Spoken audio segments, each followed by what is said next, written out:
ఇక్కడ మనకి స్పష్టంగా అర్థమైపోతుంది, అన్ని మతాలు ఒక్కటి కావు.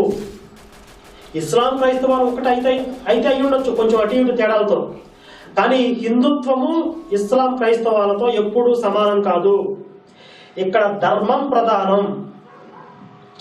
ధర్మమా అధర్మమా?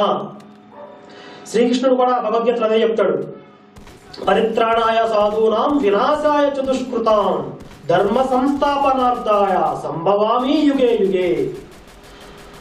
సజ్జనులను సంరక్షించుట కొరకు దుర్జనులను వినాశనమనర్చుట కొరకు ప్రతి యుగంలో అవతరిస్తానని చెప్పాడు. విశ్వాసులను రక్షించుట కొరకు అవిశ్వాసులను శిక్షించుట కొరకు అని చెప్పలేదు. ధర్మాన్ని పట్టుకుంటే రక్షిస్తాడు, అధర్మాన్ని పట్టుకుంటే శిక్షిస్తాడు. వాడు ఏ మతస్థుడైనప్పటికీ, ఏ జాతి వాడైనప్పటికీ, ఏ దేశం వాడైనప్పటికీ. ఇది హిందుత్వం. అందుకే దీనిని ధర్మం అంటారు. కానీ ఇస్లాం క్రైస్తవాలు మాత్రం మా దేవుణ్ణి నమ్మకపోతే చంపేయాలని